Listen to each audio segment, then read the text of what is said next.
안녕하세요. 신협 구독자님들, 조선일보 경제부의 김지섭 기자입니다. 오늘은 전세 사기 문제에 대해 이야기해보려고 합니다. 요즘 전세 사기 피해자들이 벼랑 끝에 몰리면서 스스로 목숨을 끊는 비극이 잇따라 발생하고 있습니다. 세입자가 계약이 끝나고도 돌려받지 못한 전세 보증금이 올해 벌써 1조 원을 넘었다는 통계 결과도 발표됐습니다. 전세 사기 피해자 대부분이 경제적 여유가 부족한 사회 초년생이나 저소득층이어서 심각성은 클 수밖에 없습니다. 전세 사기는 세입자가 아무리 조심한다고 해도 피하기 어려운 경우가 많습니다.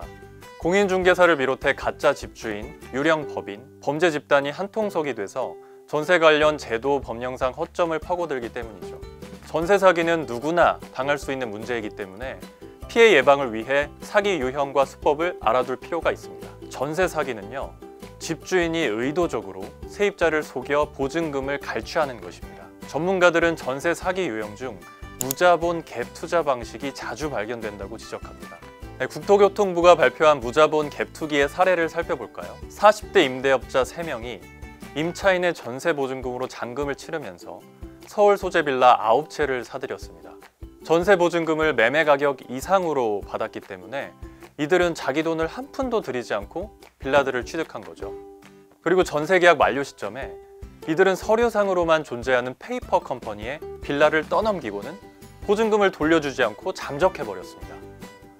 국토부가 적발한 전세 사기 의심 사례를 분석해보면 거래가 적어 정확한 시세를 확인하기 어려운 신축 빌라를 대상으로 하는 경우가 굉장히 많았다는 점을 알아두실 필요가 있습니다.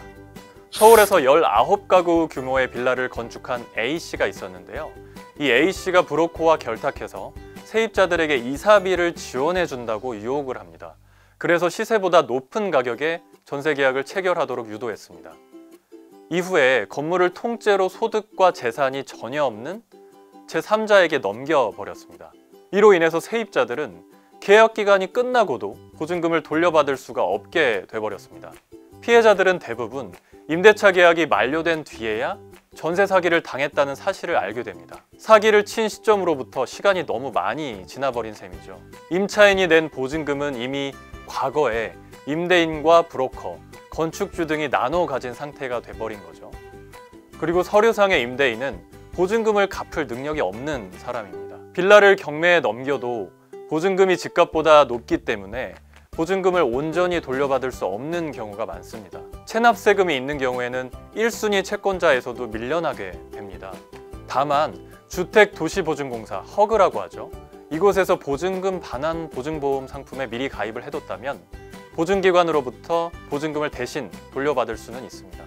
올해 인천 미추홀구에서 집단적으로 발생한 전세 사기는 부동산 중개업소와 공모해서 세입자에게 잘못된 정보를 제공한 다음에 보증금을 갚지 않는 방식으로 세입자들의 돈을 갈취했습니다. 미추홀구 전세 사기 사건의 피의자 남모 씨는 현재 기소돼 재판을 받고 있습니다. 사건의 실체는 재판을 통해 가려지겠지만요. 현재까지는 지역 건설업자와 공인중개사와 결탁해서 세입자를 속인 정황이 속속 드러나고 있습니다. 전문가들은 전세 사기 피해를 방지하려면 세입자 스스로 주변 시세를 확인하는 등 발품을 파는 것이 무엇보다 중요하다고 당부합니다. 인터넷이나 다른 중개사무소를 통해서 주변의 전세 시세를 따져보고 매매가 대비 전세가 비율이 지나치게 높다거나 임대인의 신원이 불확실하다면 계약을 피하는 것이 좋습니다. 어쩔 수 없이 계약을 해야 한다면요, 가급적이면 전세보다는 보증금이 적은 반전세나 월세로 하고 보증보험에도 꼭 가입을 해야 합니다. 계약 전 단계에서는 임대인의 보증금 미반환 이력을 확인하는 게 중요합니다. 전세 사기는 대부분 상습범의 소행이기 때문이죠. 과거에는 알기 어려운 정보였지만 지난 2월 안심전세 앱이라는 게 출시됐거든요.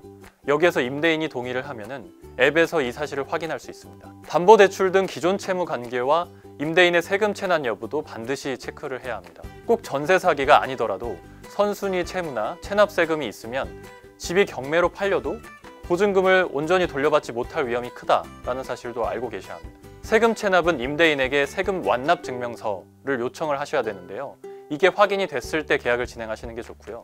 대출 여부가 표시되는 등기부 등본은 반드시 계약 당일 발행된 것이어야 합니다. 일단 계약을 맺었다면 가급적 주택도시보증공사 등에서 취급한 전세금 반환 보증보험에 가입하는 게 좋습니다.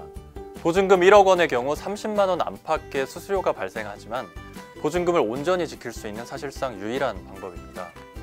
보증보험은 임대인과 세입자 모두 가입할 수 있는데 계약 때 임대인이 가입하기로 약속하고 이를 지키지 않는 경우도 있습니다. 계약 기간의 절반이 지나면 가입이 안 되기 때문에 그 전에 세입자가 우선 가입을 하고 추후 임대인에게 수수료를 청구하는 방법도 있습니다. 전세 사기 피해자가 속출하면서 정치권에서는 지난 5월 말 전세 사기 피해자를 지원하는 전세 사기 특별법을 통과시키기도 했습니다. 전세 사기 특별법은 최우선 변제금을 받지 못하는 전세 사기 피해자들에게 최대 10년간 무이자로 대출해 주는 것을 주 내용으로 합니다. 신협에서도 전세 사기 피해자를 위한 금융 지원에 나서고 있는데요. 전세 사기 대상 주택에 대한 경매나 공매를 유예하고요.